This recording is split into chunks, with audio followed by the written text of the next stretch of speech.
Hello. So my name is Vagish Mishra और मैं actually Indian institute of astrophysics में assistant professor के रूप में कार्य कर रहा हूं और मेरा जो रिसर्च फील्ड है वो solar astrophysics and precisely space weather, अंतरिक्ष मौसम को समझना है।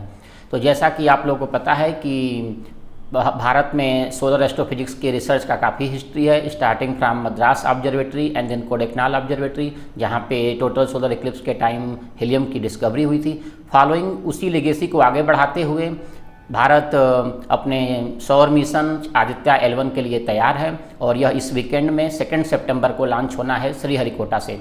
तो इस एक्चुअली आदित्य L1 मिशन जो भारत का पहला सौर मिशन है, इस पे 7 मुख्य पेलोड हैं, जिसमें से जो सबसे प्राइमरी पेलोड है वह है विजिबल इमिशन लाइन कोरोनोग्राफ, जिसको इंडियन इंस्टीट्यूट ऑफ एस्ट्रोफिजिक्स के द्वारा तैयार किया गया है। यहाँ के वैज्ञानिकों ने इस पेलोड को यहाँ के MGK मेनन जो लेबोरेटरी है उसमें तैयार किया गया है, स्पेस क्वालिफाइड जो लैब है यहाँ पे।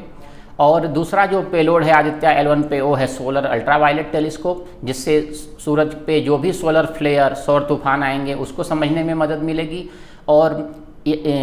आदित्य L1 सैटेलाइट पे 2 एक्सरे स्पेक्ट्रोमीटर हैं, सोलेक्स और हेलियोज, जो पुनः हमें सौर ज्वाला जो सोलर फ्लेयर है उसको समझने में काफ़ी मदद देगा। और 3 इन सीटू इंस्ट्रूमेंट हैं, जिसमें आस्पेक्स जो PRL से तैयार किया गया है, पापा जो VSSC त्रिवेंद्रम से तैयार किया गया है, और एक मैग्नेटोमीटर भी है जो लियोस बेंगलुरु सेंटर से तैयार किया गया है। यह तीनों पेलोड इन सीटू ऑब्जर्वेशन है, मतलब कि जब coronal mass ejection L1 point पे पहुंचेगा तो कोरोनल मास इजेक्शन के सारे फिजिकल पैरामीटर्स, डेंसिटी, टेम्परेचर और कंपोजिशन की इंफॉर्मेशन प्रदान होगा। तो इन सारे ऑब्जर्वेशन को यूज करते हुए हम कोरोनल मास इजेक्शन के डायनामिक्स स्टार्टिंग फ्रॉम द सन जो VLC से प्राप्त होगा उसको यूज करते हुए और इन सीटू ऑब्जर्वेशन से कंबाइन यदि हम उसको करें तो हम पूरी तरह से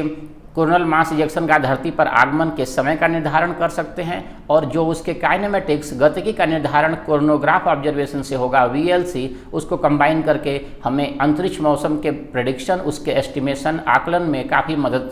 साबित होगा। तो आदित्य L1 मिशन एक बहुत महत्वपूर्ण मिशन है और हम इसके लॉन्च के लिए काफ़ी उत्साहित हैं, और उसके बाद जो भी इससे ऑब्जर्वेशन प्राप्त होंगे उसके वैज्ञानिक विश्लेषण करके हमको उम्मीद है कि हम जो भी हमारी वर्तमान में समझ है कोरोनल मास इजेक्शन और अंतरिक्ष मौसम को लेके, स्पेस वेदर को लेके, उसमें ये ऑब्जर्वेशन काफ़ी सहायक सिद्ध होगा। और हम आगे उम्मीद करते हैं कि इस ऑब्जर्वेशन को यूज करते हुए दूसरे अन्य पेलोड जो दूसरे स्पेस एजेंसी नासा और ईसा के हैं उनको भी कंबाइन करके we will be able to do much better in space weather prediction and solar astrophysics. Thank you so much.